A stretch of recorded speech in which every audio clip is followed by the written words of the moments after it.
ለቻናሌ አዲስ ከሆናችሁ ሰብስክራይብ በማድረግ ቤተሰብነታችንን እናጠናክር። ቪዲዮውን ደግሞ ላይክ በማድረግ ብትጀምሩ ለበርካቶች እንዲደርስ ለማድረግ ይረዳናልና ላይክ ይደረግ። እንግዲህ ውዶቼ ለዛሬ ከወትሮ ለየት ባለ ለማመን በሚከብድ ታሪክ መጥቻለሁ። ታሪኩ በእውነተኛ ታሪክ ላይ የተመሰረተ ሲሆን ርዕሱ ደግሞ ድንግሏ ሴተኛ ዳሪ ይሰኛል። እንዴት ድንግሉ ነው ሴተኛ ዳሪ መሆን ይቻላል? አስገራሚውን ታሪክ ከጅማሬው እስከ ፍጻሜው እንድታደምጡት ጋበዝኩ። ታሪኩን ጥሩ አድርጋ ለእናንተ በሚመች መልኩ ስነ ጽሑፋዊ ውበት አላብሳ የጻፈችው ከዚህ ቀደም የወደዳችሁላት ታሪኮችን የጻፈችው ፊያሜታ አማሃ ነች። ፊያሜታ ይህንንና ሌሎች ታሪኮችን ወደ እናንተ እንዲደርሱ መልካም ፍቃዷን ስለሰጠችኝ ከልብ አመሰግናለሁ። እነሆ ወደ ተረከው። ከዛ በፊት ግን ቪዲዮውን ላይክ ማድረግ እንዳትረሱ። ከዛም ሰብስክራይብ ያላደረጋችሁ ሰብስክራይብ ይደረግ። መልካም ቆይታ።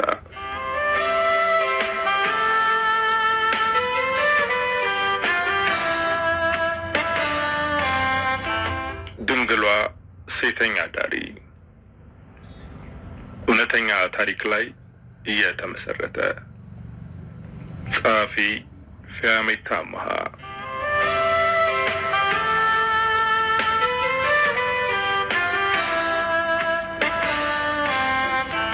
ሁሉም ሰው የራሱ የሆነ ታሪክ አለው።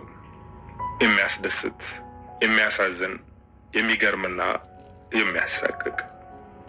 አንድ ሰው ተወልዶ አድጎና አርጅቶ እስኪሞት ድረስ ያለው ሕይወቱ እነዚህን ያካትታል። ግን አብዛኞቹ ሰዎች ታሪካቸውን የሚያወሩት መርጠው ነው።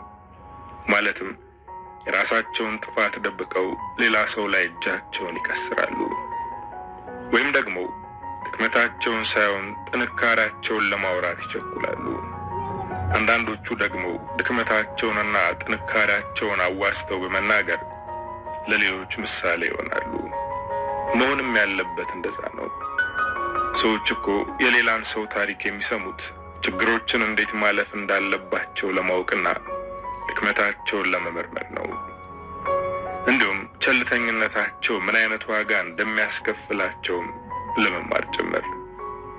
በዚህ ጉዳይ ሁልጊዜ የምገረም ነበር። ይባስ ብላ የ8 ዓመት ጓደኛዬ ሮዛ ታሪኳን ሸራርፋና የራሷን ድክመትና ጥፋት ሌላ ሰው ላይ ቆልላ ለታወቀ የሚዲያ ጣቢያ ቃለ ምልልስ ልታደርግ እየተዘጋጀች ነው።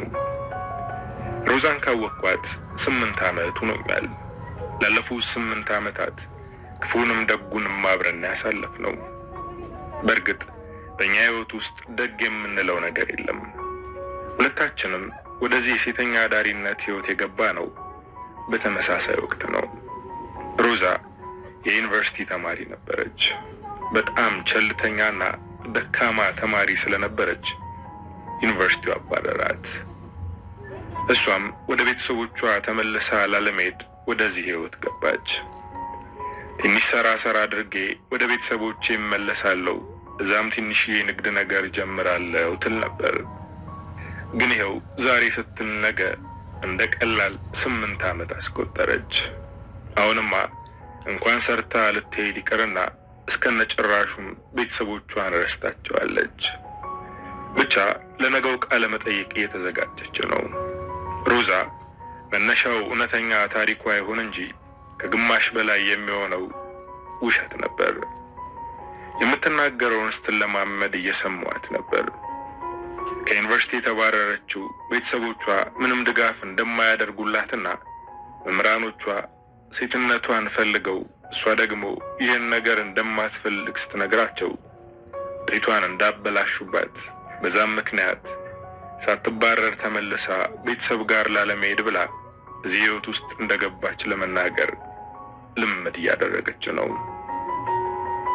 እንደ ጀማሪ ተዋናይ አንድ ዳያሎግ ትደጋግማለች። እሷ ታሪኳን አዛብታ ስለተናገረች አዳማጩ እዚህ ሕይወት ውስጥ ለመግባቷ ተወቃሽ ቤተሰቦቿንና መምህራኖቿን ያደርጋል። ግን እዚህ ለመግባቷ መሪ ተዋናይዋ እሷ ናት። ይህ ራስን ማታለል ይመስለኛል። በጣም እየገረመችኝ ስለሆነ ለምን ጥፋቷን ቤተሰቦቿና መምህራኖቿ ላይ እንደለጠፈችው ጠየቅኳት። ለምንድን ነው የተሳሳተ ታሪክ የምታወሪው ለዚህ ህይወትሽ እኮ ራስሽ ነሽ ጥፋተኛዋ አልኳት። እሷም ምንም ሳይመስላት ነበር የመለሰችልኝ። እዚህ የገባው ሰነፍ ተማሪ ስለሆንኩ ነው ብዬ ብናገር ማን ያዝንልኛል? ጋዜጠኛዋ እኔን ለመጠየቅ ትመጣ ነበር አለችኝ።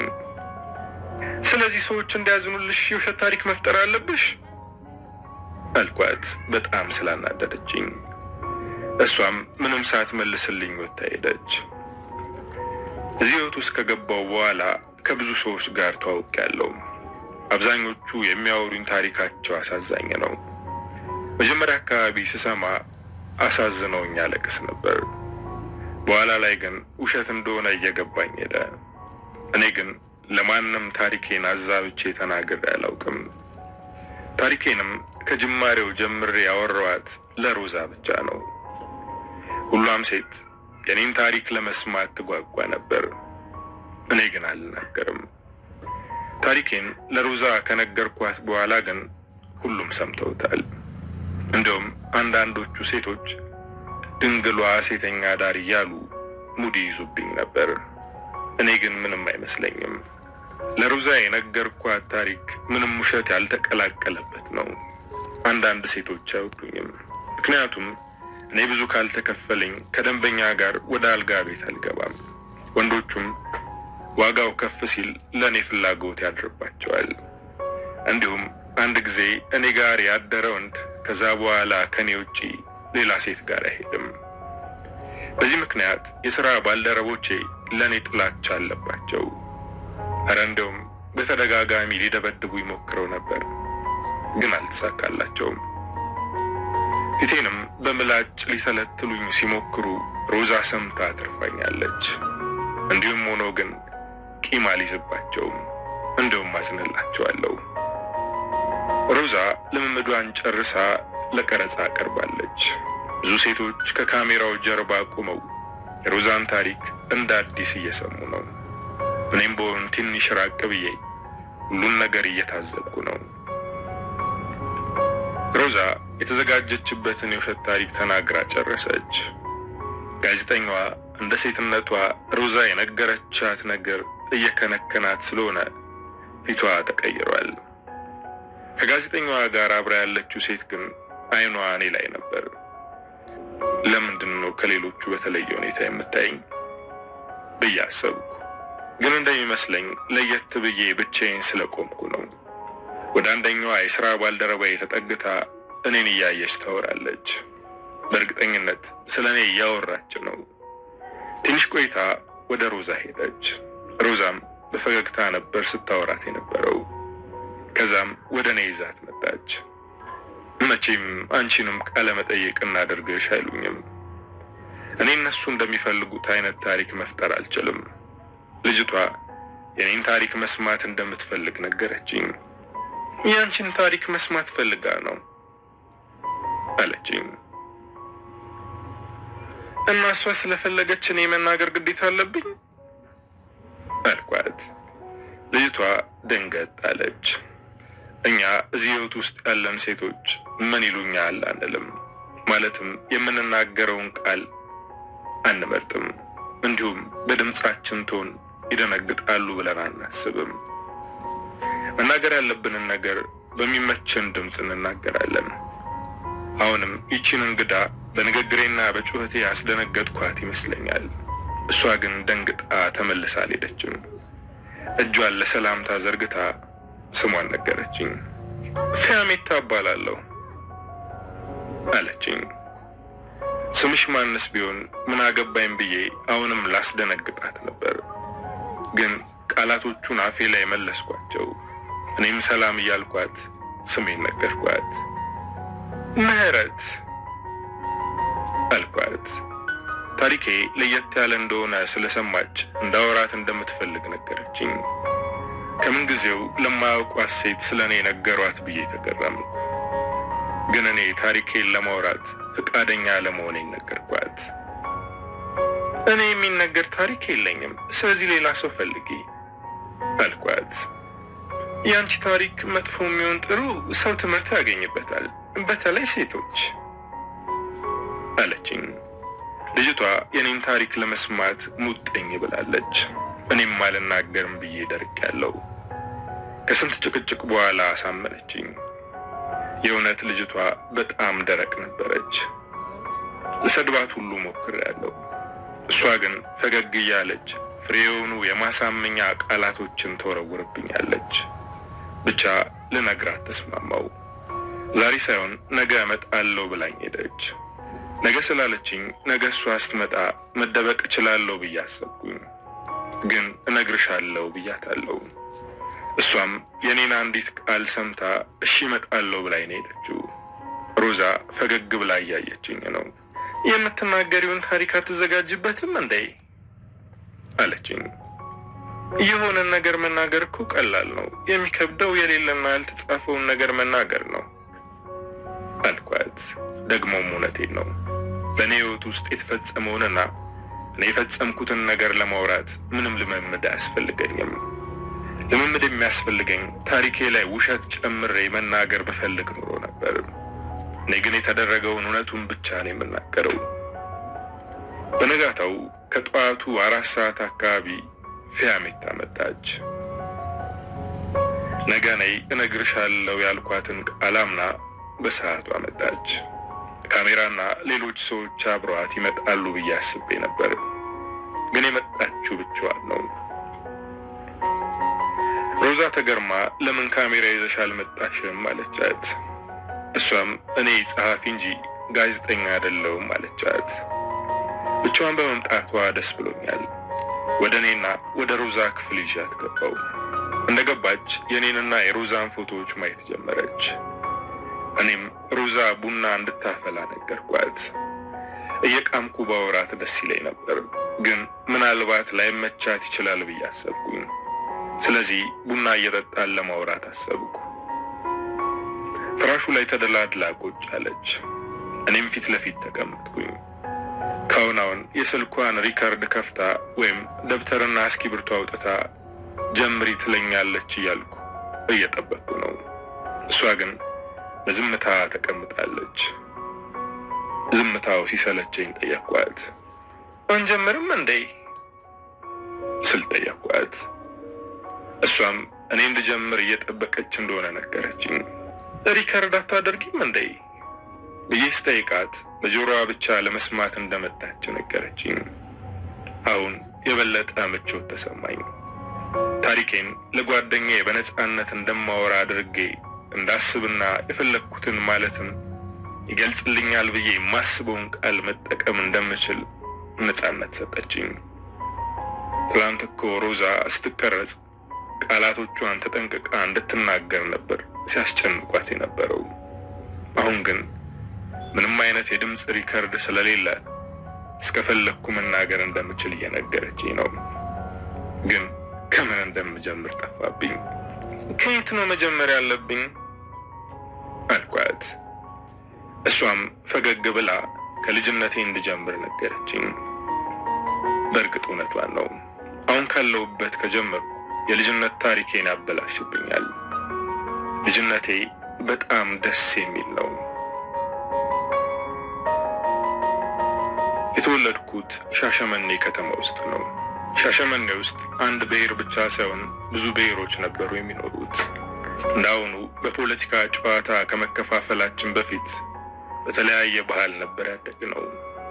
ሁሉም ሰው ቤት ውስጥ የተለያየ ስርዓትና ወግ ነበር። በዛ ውስጥ ማደግ መታደል ነበር። እንደ ማንኛውም ሕፃን ተጫውቼና ተገርፌን ያደግኩት።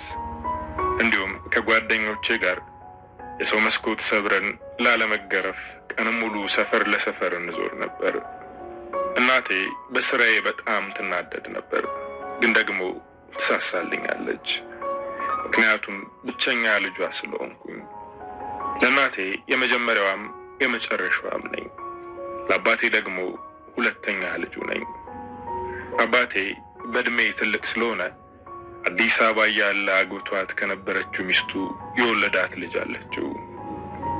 አዲስ አበባ ውስጥ ስራ ያላትና በቅርቡ ያገባች እህት እንዳለችኝ ለጓደኞቼ በኩራት አወራቸው ነበር። ምክንያቱም በዛን ጊዜ አዲስ አበባ ዘመድ ያለው ሰው እንደ ብርቅ ነበር የሚታየው። የእህቴ ስም ባዩሽ ይባላል። ባዩሽ ሁልጊዜም በዓል ሲደርስ ልብስና ጫማ ትልክልኝ ነበር።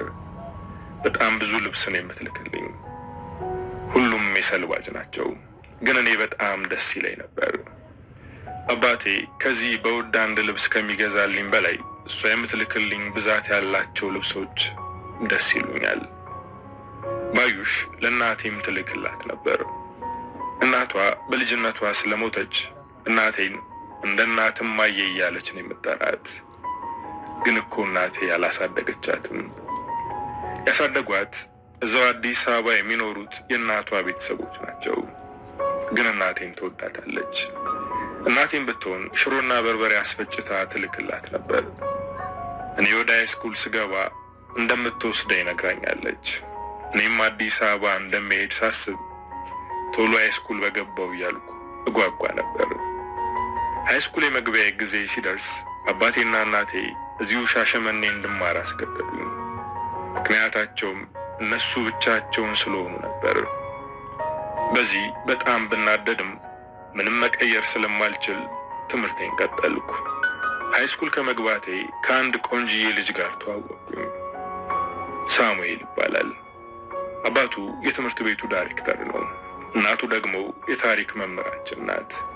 ሳሚ በትምህርት ቤቱ ሴቶች ተወዳጅና ተመራጭ ነው። እኔ ደግሞ በትምህርት ቤታችን ውስጥ ዘናጭ ተማሪ ነኝ። ጓደኞቼ ልብስሽ ያምራል ካሉኝ የተሞላቀቅኩ ከአዲስ አበባ የተላከልኝ እንደሆነ ነግራቸው ነበር። እኔና ሳሚ እየተቀራረብን ሄደን በጊዜ ሂደት የልብ ጓደኛሞች ሆነን። እሱን አላውቅም። እኔ ግን በዛ ሰዓት በዛ ዕድሜ ልቤ ውስጥ የፍቅር ስሜት ይሰማኝ ነበር። አለባበሴ፣ አነጋገሬና አረማመዴ ሁሉ እሱን ለመሳብ የማደርገው ነበር። እሱን ስባለው ብዬ በማደርገው ነገር ሌሎች ወንዶች ይሳቡ ነበር። ብዙ ልጆች በእኔ ምክንያት ትምህርታቸውን ለማቋረጥ ተገደዋል። እሱ ግን እንደተለመደው ከጓደኝነት ውጪ ሌላ የተለየ ነገር አይታይበትም ነበር። አንድ ቀን ያደረገው ነገር ግን ይወደኛል ብዬ እንድጠረጥር አድርጎኛል። ከኛ ክላስ ጎን ካለው ክላስ የሚማረው አፍቃሬ ቼን ሲያገኘኝ ሊያናግረኝ ሞከረ። እኔ ደግሞ በንቀት እያየሁት እሱ እንደማይመጥነኝ ተናገርኩት። ልጁ ተናዶ የቾኩን ርጋፊ ፊቴ ላይ በተነው። እኔም በንዴት እንባ የተናነቀኝ ወደ ክላስ ገባው። ክላስ ውስጥ ሳሚ ከጓደኞቹ ጋር ቁጭ ብሎ እያወራ ነበር። ወንበሬ ላይ ተደፍቼ ማልቀስ ጀመርኩ። ሳሚና ጓደኞቹ ወደ እኔ መጡ። ምን እንደሆንኩ ጠየቀኝ። እኔ ግን ከማልቀስ ውጪ መናገር አልቻልኩም። ነገሩን ያየ አንድ ተማሪ ምን እንደተፈጠረ ለሳሚ ነገረው። ሳሚ ምንም ሳይናገር ወደ ልጁ ክላስ ሄደ። እኔም እያለቀስኩ ተከተልኩት። ሳሚ የልጁን ሸሚዝ ጨምድዶ በመያዝ አፈጠጠበት። ምን አባ አድርጋ ነው እጅን ያነሳባት አለው። ልጁም በንዴት አፍጥጦበት እወዳታለሁ፣ አንተ እዚህ ውስጥ ምን አገባ አለው። ሳሚ በንዴት ልጁን ደበደበው። ተማሪዎች እየጮሁ ነገሩን ያባብሳሉ። እኔ በድንጋጤና በፍርሃት እየተንቀጠቀጥኩ ጥግ ላይ ቆሜያለሁ። ጫጫታውን የሰሙት መምህሮችና ዳይሬክተሩ በፍጥነት መጡ። ዳይሬክተሩ ሁለቱንም አንጠልጥሎ ይዟቸው ወደ ቢሮ ገባ። ዳይሬክተሩ የሳሚ አባት ቢሆንም ጥፋተኛ ሆኖ ከተገኘ እንደሚቀጣው ሁሉም ሰው ያውቃል። እኔም ወደ ቢሮ ተጠራው። በጣም እየፈራው ነበር ወደ ቢሮ የገባሁት። ስገባ ሁለቱም በጉልበታቸው ተንበርክከዋል። ዳይሬክተሩ የሆነውን ሁሉ እንድነግረው ጠየቀኝ። እኔም ምንም ሳልዋሽ ተናገርኩ። ዳይሬክተሩ ከዚህ በኋላ የኔን ክላስና ፈረቃ እንደሚቀይረው ነገረኝ። ይህኔ ሳሚ ከተንበረከከበት ተነስቶ አባቱን ተቃወመው። አባትየውም በቁጣ ድጋሚ እንዲንበረከክ አደረገው። የኛው ልጅም የኔ ፈረቃ እንዲቀየር ተናገረ። በዚህም ሳሚ በጣም ተናደደ።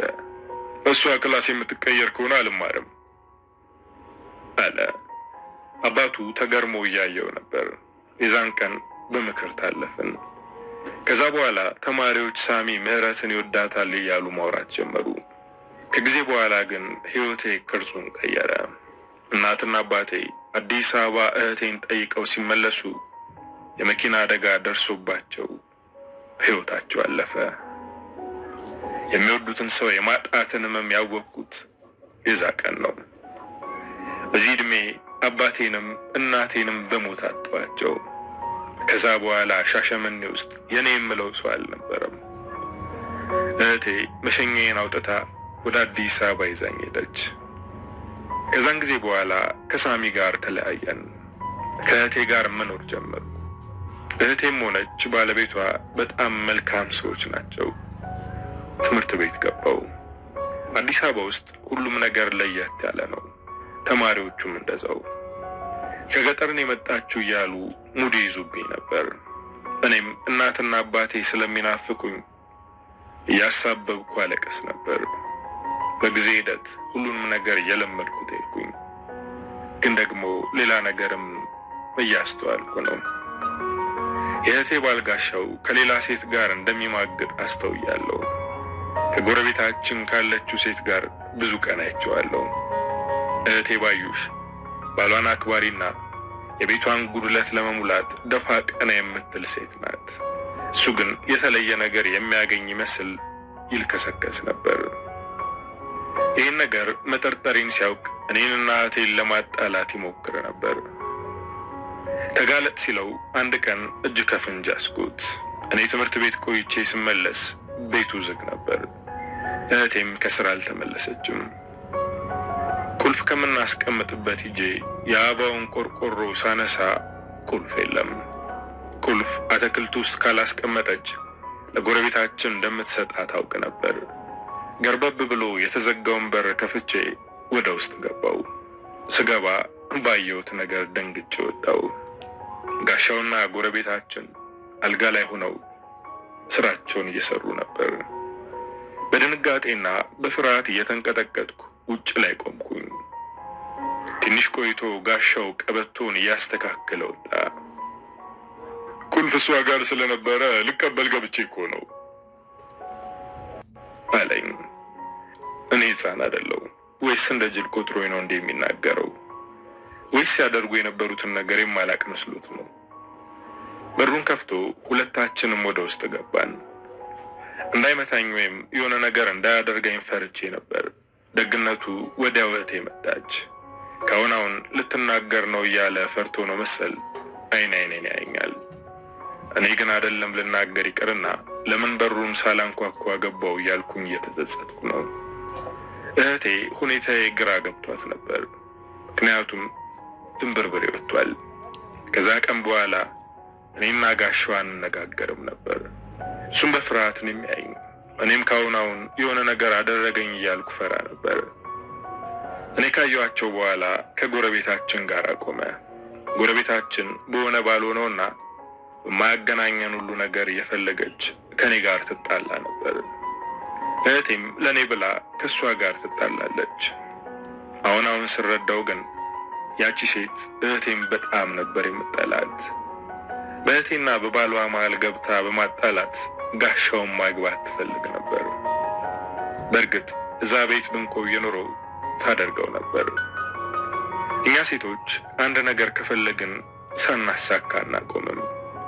ይህን ሴት የሆነ ሁሉ ይረዳዋል ብዬ አስባለሁ። ቤት ብንቀየርም ጋሻው ጸባይ ግን ሊቀየር አልቻለም። ጭራሽ ብሎ የእህቴን ጓደኛ ሙሉን ጠይቋት ነበር። ሙሉ ግን ሰድባና አዋርዳ መልሰዋለች። ይህንም የሰማሁት እሷና ሌላኛዋ የእህቴ ጓደኛ እኛ ቤት መጥተው እህቴ ወደ ውጭ ወጣ ስትል እየተንሾካሾኩ ሲያወሩ ሰምቼ ነው። በዚህ ሁኔታ ከቀጠለ እህቴም በሽታ እንደሚያስይዛት እርግጠኛ ነኝ። ግን ምንም ማድረግ አልችልም። እንዳልነግራት ከኔ በላይ እሱን ታምነዋለች። እሱን እንዳላስጠነቅቀው የሆነ ነገር ዋሽቶ ከእህቴ ጋር ያጣላኛል። ብቻ ምን ማድረግ እንዳለብኝ ግራ ገብቶኛል። እንዲህ ያለን ኑሯችንን ቀጥለናል። እህቴ የምትሰራው ስራ እያደገ ሲሄድ ለፊልድ ከቦታ ቦታ መንቀሳቀስ ጀመረች። የእሷ አለመኖር ለሱ ተመችቶታል። እሷ እግሯ ከቤት ሲወጣ እሱም ተከትሎ ይወጣል። ከሴቶች ጋር ሲዘል ከርሞ እሷ መምጫዋ ሲደርስ ቀድሞ ይመጣል። እኔ ምንም ነገር እንደማልናገር ተረድቶኛል። እህቴ ይባስ ብላ ይቅርታ ትጠይቀዋለች። ጊዜ ስላልሰጠው ይቅርታ ኑሯችን እንዲሻሻል ብዬ ነው እንዴ የምንከራተተው፣ አትፍረድብኝ ትለዋለች። እሱም እንደ ሐሳቢ ሰው ያንቺ መንከራተት ነው የሚያሳስበኝ ይላታል። እሱ እንደዚህ ሲናገር ስሰማ በጣም እናደዳለሁ። አንድ ቀን እኔና እህቴ ብቻችንን ቁጭ ብለን ነበር። እህቴ በሐሳብ ተውጣለች።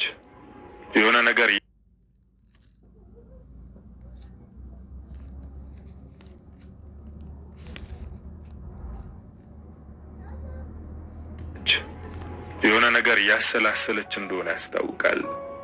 ምን እያሰበች እንደሆነ ጠየኳት። እሷም በዝምታ ትንሽ ከቆየች በኋላ ስለ ጓደኛዋ ሙሉ ማውራት ጀመረች። ጓደኛዋ ሙሉ ከድሮ እጮኛዋ ጋር እንዳጣላቻትና ያንን ያደረገችው ለሷ ብላ እንደሆነ ታስብ እንደነበር ነገረችኝ። እኔም እና ያ ያለፈ ነገር አሁን ለምን ትዝ እንዳላት ጠየኳት። እሷም አሁን ከጋሻው ጋር ልታጣላኝ እየሞከረች ነው ብላ ነገረችኝ። በጣም ተገርሜ በምን መንገድ ልታጣላት እየሞከረች እንደሆነ ጠየኳት። እንዴት አድርጋ ነው የምታጣላችሁ ብዬ ጠየኳት። ጋሻው እንደሚማግጥብኝ ነገረችኝ። ጭራሽ ደግሞ እሷንም እንደጠየቃት ነገረችኝ አለችኝ። ይህ መንገድ እኔም ያየሁትን ለመናገር መንገድ ይከፍትልኛል ብዬ አሰብኩ። እና እውነት ቢሆንስ አልኳት። እህቴ በንዴት ጮኸችብኝ። ባለቤቴን ከኔ በላይ ማንም አያውቀውም። ስለዚህ ስለ ጋሻው ምንም ውሸት መስማት አልፈልግም አለችኝ። ሁኔታዋ በጣም ያስፈራ ስለነበር እንኳን ያየሁትን ልናገር ይቅርና ሌላ ወሬ ራሱ ለማውራት ፈራው። እህቴ ለቀናቶች አኩርፋኝ ከረመች። እኔ ምንም የሚያስኮርፍ ነገር አልተናገርኩም። ምናልባት እውነት ቢሆንስ ነው ያልኩት።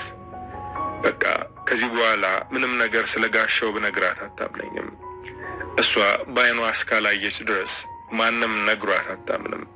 ስለዚህ ፈጣሪ በዓይኗ እንዲያሳያት መጸለይ ጀመርኩ። ከጓደኛዋ ጋር ያላትን ግንኙነት አቆመች። እኔም አልጋ ላይ ከሌላ ሴት ጋር አይቼዋለሁ ብላት ከቤት መንቅራ እንደምታስወጣኝ እርግጠኛ ነኝ። ስለዚህ ዝምታን መርጬ ተቀምጫለሁ። አንድ ቀን ግን የጋሻው ዓይን እኔ ላይ አረፈ። እሷ እያለች መቀመጫዬን እያየ ይጠቅሰኛል። እሷ ወጣ ስትል መቀመጫዬን ይመታኛል፣ ወይም ደግሞ ጡቴን ለመያዝ ይሞክራል። በጣም መፍራት ጀመርኩ። እሱና እኔ ብቻ ቤት ስንቀመጥ ቀና ብዬ እንኳን አላየውም። ከዛም አንድ ቀን ሕይወቴን የሚያበላሽ ነገር አደረገብኝ። እህቴ እንደተለመደው ለስራ ከከተማ ውጭ ሄዳለች። እኔም ከትምህርት ቤት ስመለስ ስራዬን ሰራርቼ ለጋሻው ራት አዘጋጅቼለት ወደ ክፍሌ ገባው። ደብተሬን አንስቼ የቤት ስራዬን መስራት ጀመርኩ። ከትንሽ ቆይታ በኋላ ጋሻው በር ሳያንኳኳ ዘው ብሎ ገባ። ደንግጬ ከተቀመጥኩበት ተነሳው። በር ሳያንኳኩ መግባት ከአንቺ ነው የተማርኩት አለኝ። ያኔ ከጎረቤታችን ጋር ሲይዘው በር ሳላንኳኳ ነበር የገባሁት። እሱን እያስታወሰኝ እንደሆነ ገባኝ። ምን ነው እራት እኮ አዘጋጅቻለሁ አልኩት። እሱ በር ዘግቶ ፊት ለፊቴ ቆመ። የሆነ ነገር እንዳሰበ ገባኝ። ምን ማድረግ እንዳለብኝ ማሰብ ጀመርኩ። ግን እዚህ ቦታ ላይ ብጮህ ማንም አይሰማኝም። እሱም ይህን ስለሚያውቅ ነው በድፍረት ወደ ክፍሌ የመጣው። ወደ እኔ እየተጠጋና ዓይኑን እያስለመለመ ነው። የመጀመሪያሽ እንደሆነ አውቃለሁ፣ ግን አይዞሽ፣ አትፍሪ፣ ደስ ነው የሚለው አያምም አለኝ። እኔ በዚህ ሰዓት ደስ የሚል ነገር እንደማልፈልግ እየተንተባተብኩ ነገርኩት። እሱ ግን ፍራቻዬን እንኳን አይቶ አላቆመም። ለመውጣት ስሞክር አጥብቆ ያዘኝ። መታገል ጀመርን። እኔም ራሴን ለማትረፍ የምችለውን ሁሉ እያደረግኩ ነው። እሱም ይሄ ዕድል እንዳያመልጠው ላቡ እስኪንጠበጠብ እየታገለ ነው። መሀል ላይ ይመታኛል። ምን ያክል ጨካኝ ቢሆን ነው አልኩኝ። ቀስ በቀስ አቅም እያነሰኝ ነው። ከዛ በኋላ በቀላሉ ነበር ልብሴን ያወለቀው። በዛች ቅጽበት ፈጣሪ የሆነ ሰው እንዲልክልኝ ተማጸንኩ። ግን ማንም ሊያድነኝ አልሞከረም። የእህቴ ባል ጋሻው ከጭካኔዎች በላይ ጭካኔ ፈጸመብኝ። ስርዓቱ በሚያዘው ሳይሆን ከስርዓት ውጪ በሆነ መንገድ ደፈረኝ። ማለቴ መቀመጫዬን ነበር የደፈረኝ። እያለቀስኩ ተማጸንኩት። እያለቀስኩ ስማጸነው የነበረው እንዲተወኝ ሳይሆን ስርዓቱን ጠብቆ እንዲያደርግ ነበር። እሱ ግን በጭራሽ አልሰማኝም። በኃይል እየደፈረኝ መናገር ጀመረ። ለእህትሽ ምንም ነገር ብትናገር አታምንሽም፣ ስለዚህ ለመናገር እንዳትሞክሪ አለኝ። በዚህ ሰዓት ስለ መናገርና ስላለመናገር የማስብበት ሰዓት አይደለም። አሁን ህመሜን እያዳመጥኩ ነው። የሰራውን ሰርቶ ሲበቃው ሱሪውን ከፍ አድርጎ ወጣ። እዛው አልጋዬ ላይ በደረቴ እንደተኛው እያለቀስኩ ነበር። የሰው ልጅ ጨካኝ ሊሆን ይችላል፣ ነገር ግን እንደ ወንዶች ጨካኝ ፍጡር የለም ብዬ ደመደምኩ። ያኔ ሻሸመኔ እያለሁ ትምህርት ቤት ውስጥ የወደድኩትን ሳሚና በጣም አዛኙን አባቴን ጭምር አስጠሉኝ። እዛው እንደተኛው እንቅልፍ ያዘኝ። ጠዋት ላይ ስነቃ ፀሐይ ወጥቶ ነበር። ተነስቼ ለመራመድ ስሞክር ህመሙ አላራመደኝ አለ። ተመልሼ ተኛው። ትምህርት ቤት እንኳን ልሄድ ይቅርና እዛው ቤት ውስጥ መንቀሳቀስ አልቻልኩም። ቀንም ሙሉ ተኝቼው አልኩኝ። ወደ ማታ አካባቢ ጋሻው ወደ ክፍሌ መጣ። እሱም ማየትም ሆነ ድምፁን መስማት አልፈልግም። ፊቴን ወደ ግድግዳዋ ዙሬ ጆሮዬን በእጆቼ ዘጋው። እሱ ግን እንደጠላሁትና እሱም ማየት እንደማልፈልግ አልገባውም። ጭራሽ ይነካካኝ ጀመር። ለመነሳት ስሞክር እዛው ካልጋው ጋር አጣብቆ ያዘኝ። ያለምንም መፍረት ዛሬም የጭካኔ ስራ ሰራ። ከዛ ጊዜ በኋላ እህቴ ከስራ እስክትመለስ በተደጋጋሚ ወደ አልጋዬ ይመጣ ነበር። እኔም ስቃይን መልመድ ጀመርኩ። እህቴ ስትመጣ ምንም ነገር አልተናገርኩም፣ ምክንያቱም አታምነኝም። ለመጥፋትም አስቤ ነበር፣ ግን የሚሄድበት ቦታ የለኝም። እኔ ከትምህርት ቤታችንና ከቤታችን ውጭ የማውቀው ሰፈር የለም። ጠፍቼ እንኳን ወደ ሻሸመኔ ለመሄድ ገንዘብ የለኝም። ብቻ በእነዚህና በሌሎች ችግሮች ምክንያት መጥፋት አልቻልኩም። ትምህርት ቤት በሄድም በስርዓት አልከታተልም ነበር። በዚህም ምክንያት ወላጅ አምጪ ተብዬ እህቴን ወሰድኳት። ከዚህ በፊት ሞካሪ ተማሪ እንደነበርኩ፣ አሁን ግን በትምህርቴ እንደደከምኩ ነገሯት። ክላስ ውስጥ በሐሳብ እንደምወጠርና እንቅልፍ እንደሚያስቸግረኝ ሲነግሯት በጣም ተናደደችብኝ። ብዙ ስራ እንኳን እንድትሰሪ አላስገደድኩሽም፣ አንቺ ግን እኔን ለማስወቀስ ክላስ ውስጥ ተኛለሽ ብላ ተቆጣችኝ። ለሷ ብዬ ነው እንጂ የምማረው በዛ ሰዓት እኔ ዓላማ ኑሮኝ አይደለም። ምክንያቱም ዓላማዬን ባሏ አበላሽቶብኛል።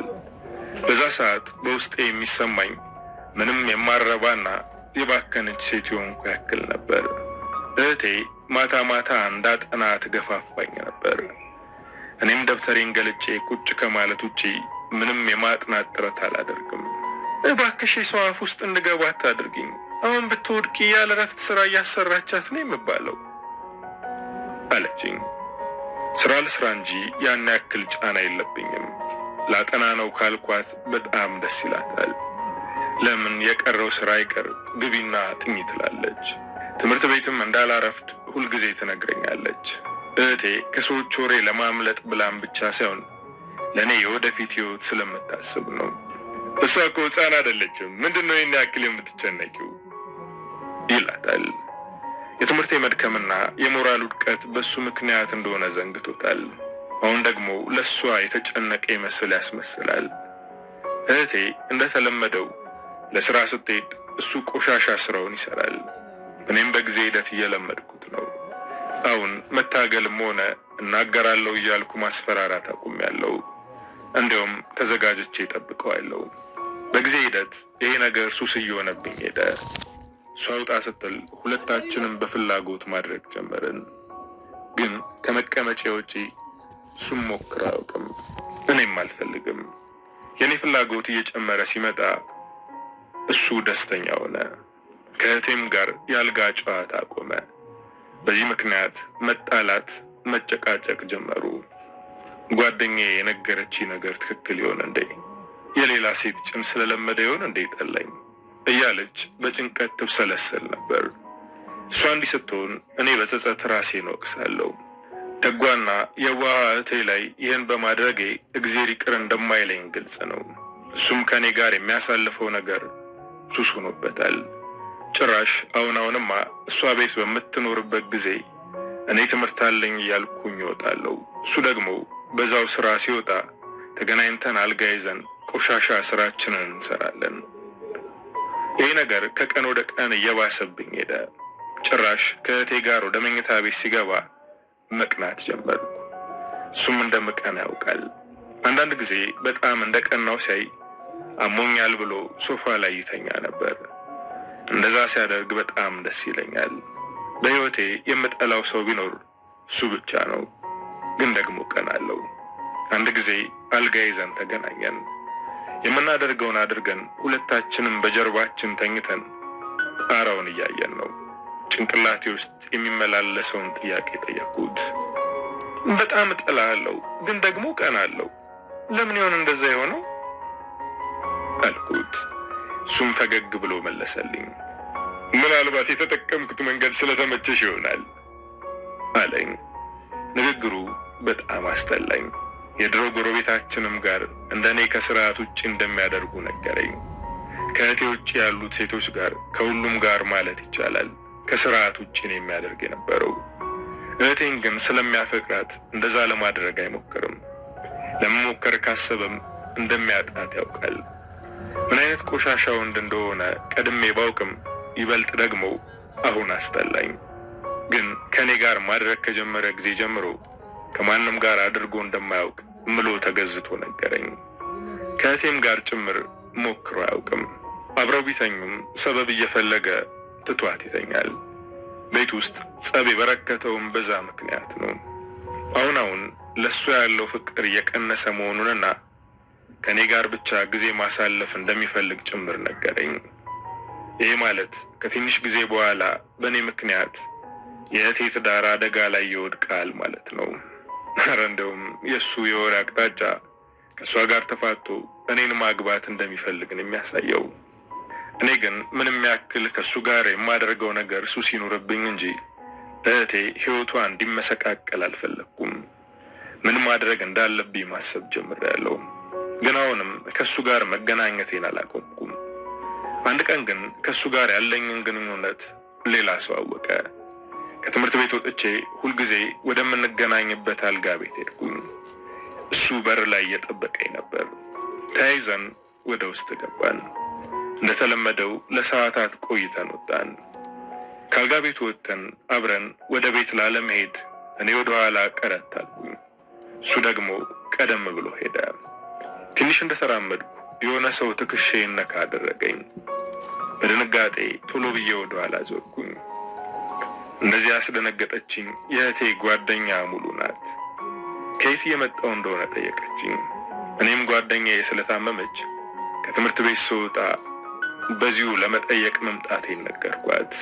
እሷ ግን የኔን ውሸት የመቋቋም አቅም አልነበራትም።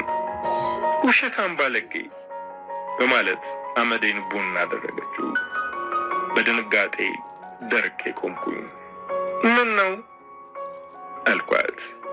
እሷም እጄን ይዛ ወደ መንገዱ ዳር ጎተተችኝ። ከዛም በቃሪያ ጥፊ ደግማ አስደነገጠችኝ። ከእህትሽ ባል ጋር ምን አይነት ብልግና ነው? እሱስ መቼ የሚለመደው ስራ ነው። አንቺ እንዴት እህትሽ ላይ እንደዚህ አይነት ነገር ታደርጊያለሽ? ብላ የብልግናዬን ጥግ በቃላቶቿና በጥፊ ያሳወቀችኝ። እኔም አንገቴን ደፍቼ በዝምታ ነበር ሳለቅስ የነበረው። ይህ ነገር እንዴት እንደተጀመረ ልነግራት ሞከርኩ። እሷ ግን በቁጣ ከመጮህ ውጪ እኔን ለማዳመጥ ፈቃደኛ አልነበረችም። በመጨረሻም ጮክ ብዬ ተናገርኳት። ደፍሮኝ ነው አልኳት። በዝምታ አይኖቼን ማየት ጀመረች። እኔም የሆነውን ሁሉ ያለቀስኩ ነገርኳት። አብራኝ ያለቀሰች። ይህን ነገር ለእህቴ አሳውቀን ወደ ፖሊስ እንድንሄድ ነገረችኝ። እኔ ግን አይሆንም ብዬ ተቃወምኳት። በእኔ ምክንያት ሕይወቷ እንዲበጠበጥ እንደማልፈልግና ከዛሬ ጀምሮ ወደዛ ቤት ተመልሼ እንደማልሄድ ነገርኳት። እሷም የኔን መጥፋት አልተቃወመችም። የእህትሽን ዓይን እያየሽ ከምትበዳያት ብትጠፊ ይሻላል። ከዚህ በኋላም ከዛ ውሻ ሰው ራቂ፣ ከቻልሽ ከአዲስ አበባ ውጪ ርቀሽ ሂጂ አለችኝ። እጇ ላይ የነበረችውን ብር በእጅ አስያዘችኝ። እኔም ደብተሬን እንዳያስኩኝ ፊቴን አዙሬ መንገድ ጀመርኩ። የት እየሄድኩ እንደሆነ አላውቅም፣ ግን ዝም ብዬ እየሄድኩ ነው። ምሽቱን ሁሉ መንገድ ለመንገድ እያሳለፍኩ ነው። በሜካፕና በአጫጭር ልብሶች የተዋቡ ሴቶች አለፍ አለፍ ብለው የቆሙበት ሰፈር ደረስኩ። ሴቶቹ መኪና እያስቆሙ ወንዶቹን ያናገራሉ። በወሬ እንደሰማሁት የምሽት አዳኞቹ ናቸው ብዬ አሰብኩኝ። አንዷ ሴት ወደ እኔ ቀረብ ብላ በንቀት እያየችኝ አናገረችኝ። ምን አባሽ ሆነሽ ነው ሰፈራችን ውስጥ የምትንቀራፈፊው? አለችኝ። ደንግጬ ሸሸኋት። በሁኔታዬ ከጎኗ ከነበረችው ሴት ጋር ተሳሳቁ። እኔም አለፍ ብዬ አጥሩ ስር ቆምኩኝ። እንደነሱ የተኳኳለች ሴት ወደ እኔ ቀረብ ብላ ቆመች። እንደዚህ ለብሰሽና እንደ ተማሪ ቦርሳ ይዘሽ እንዴት ነው ደንበኛ የምትስቢው? አለችኝ። ስለምን ደንበኛ ነው የምታወሪው? አልኳት። ፊት ለፊት ካለው ጭፈራ ቤት የሚወጡትን ወንዶች እያመለከተች እዛ ቤት ከሚመጡ ታይቶ የወደደሽ ካገኘሽ እድለኛ ነሽ፣ ምክንያቱም እዛ ቤት ውስጥ ባለሀብቶች ናቸው የሚዝናኑት። እነሱ የሚፈልጓቸው ሴቶች ደግሞ እንደኛ ተራ ሴተኛ ዳሪዎችን አይደለም አለችኝ። እንደዚህ እያወራችኝ አንድ ሰው ከጭፈራ ቤት ወጥቶ ወደኛ መጣ። ገበያ እንደወጣ ዕቃ አብራኝ የቆመችውን ሴት ተዟዙራ አያት። እሷም ለማማለል እየሞከረች ነው። ሰውየው እሷን አይቶ ሲጨርስ ወደ እኔ ዞረ። ከዛም እንድከተለው ነገረኝ። ደንግጬ ቆምኩኝ። ልጅቷም እንድከተለው እየገፋችኝ ነው። ይህን እድል ድጋሚ እንደማላገኘው አስረግጣ ነገረችኝ። የማላቃት ልጅ ገፋፍታ የሰውየው መኪና ውስጥ አስገባችኝ። ከዛም ከጡት መያዣዋ ስር ብጣሽ ወረቀት አውጥታ ደውይልኝ አለችኝ። ወዴት እንደምሄድ ግራ ገብቶኝ የነበርኩ ልጅ ይኸው አሁን በቅንጡ መኪና ወደማላቀው ቦታ ከማላቀው ሰው ጋር እየሄድኩ ነው። ለግማሽ ሰዓት ያክል እንደሄድን መኪናውን አቆመው። ከመኪናውም ወርደን ወደ አልጋ ቤት ገባን። ከሰውየው ጋር እንደ በግ ወደ ውስጥ ስገባ ራሴን እየጠየቅኩ ነበር። ይህን ነገር አስቤበት ነው እያደረግኩ ያለሁት ወይስ መሄጃ ስላጣው ግራ ገብቶኝ ነው አልኩኝ። ደግሞስ መንገዴን የሚያሳየኝ ሌላ ሰው ለምን ሆነ? ከሰዓታት በፊት የእህቴ ጓደኛ እንድጠፋ ነገረችኝ። እኔም ምንም ሳላመነታ ለሰከንዶች እንኳን ሳላስብበት ጠፋው። አሁን ደግሞ የማላቃት ሴት ከቆምኩበት መታ ገፋፍታ ከዚህ ሰውዬ ጋር እንድመጣ አደረገችኝ። ለምንድን ነው ከራሴ ጋር መነጋገር ያልቻልኩት ብዬ አሰብኩኝ። ግን በዚህ ሰዓት እንዳስብ ጊዜ ቢሰጠኝ ምንም የተሻለ ነገር አላስብም። ምክንያቱም ተወዛግቤያለሁ። እንደገባን የአልጋው ጫፍ ላይ ቁጭ አልኩኝ። ሰውየው እንደፈራው በደንብ አውቋል። ምን ነው የመጀመሪያሽ ነው እንዴ አለኝ። የመጀመሪያዬም ነው አይደለምም አልኩት። በመልሴ ግራ ተጋብቶ ቁጭ ብሎ ድጋሚ ጠየቀኝ። እኔም ታሪኬን ሳልናገር በደፈናው ማድረግ የምፈልገው እሱ እንደጠበቀው ሁሉም ሰው በሚያደርግበት ሳይሆን ከኋላ እንደሆነ ነገርኩት። ይህን ስነግረው እንደ ሕፃን ልጅ በደስታ ፈነጠዘ። ለማድረግም እየተጣደፈ ልብሱን ማውለቅ ጀመረ። ይህን ነገር እንዴት ጀመርሽው ወይም ደግሞ እንዴት ወደዚህ ህይወት ገባሽ ብሎ እንኳን አልጠየቀኝም። አሁንም ወንዶች ላይ ቂም መቋጠሬን ቀጥያለሁ። ሰውየው ሌሊቱን ሙሉ ሲያሰቃየኝ አደረ። ጠዋት ላይ በጣም እንዳስደሰትኩትና ድጋሚ ሊያገኘኝ እንደሚፈልግ ነግሮኝ ብዙ ብር ሰጥቶኝ ሄደ። ብሩን በእጆቼ ይዤ እያየሁት ነው። አሁን ይህን ብር ይዤ የት ነው የሚሄደው ብዬ ማሰብ ጀመርኩ። ገንዘብም ለካ ካለ ሰው ወረቀት ነው። ትላንት ማታ ገፋፍታ ወደዚህ ህይወት ያስገባችኝን ሴት ላገኛት አሰብኩ። የሰጠችኝን ይዤ በመውጣት ስልክ ወዳለበት ቦታ ሄጄ ደወልኩላት። እስከ ደውልላት እየጠበቀችኝ እንደነበር ነገረችኝ። ከዛም ያለሁበት ቦታ ድረስ መታ ይዛኝ ሄደች። የገባሁበት ግቢ ብዙ ሴቶች ቁጭ ብለዋል። ማታ እዚህ ምን ትሰሪያለሽ ብላ የጮኸችብኝም ሴት ጭምራለች። ልጅቷ ወደ እሷ ክፍል ይዛኝ ገባች። ከዚህ በኋላ እዚህ ክፍል ከኔ ጋር አብረን መኖር እንችላለን አለችኝ። ስለ ስራው ሁኔታ አስረዳችኝ። ስሟም ሮዛ እንደሚባል ስትነግረኝ እኔም ምህረት እባላለሁ አልኳት። ሳላስበው በድንገት ዘው ብዬ እዚህ ህይወት ውስጥ ገባው። ዛሬ በሰራሁት ብር ከሮዛ ጋር ወጣ ብለን ልብሶችንና ሜካፖችን ገዛን። እሷም በቅርቡ ከዩኒቨርሲቲ ተባራ እንደመጣች ነገረችኝ። ሮዛ በጣም ፈጣንና ከሰዎች ጋር ቶሎ የምትግባባ ሴት ናት። እኔም ቀለል ስላለችኝ በደንብ ቀረብኳት። ከዛ በኋላ ማታ ማታ ለባብሰን ተቀባብተን አብረን እንወጣለን። በዚህ ዙሪያ እድለኛ እኔ መሰል ከሌሎቹ የበለጠ ሰራ ነበር። ግን ገንዘቡ ምን ውስጥ እንደሚገባ አላውቅም። በእርግጥ እኔም ብር አጠራቅሜ ከዚህ ህይወት እወጣለሁ ብዬ አላስብም። እንዲሁ መኖሬን ቀጥያለሁ።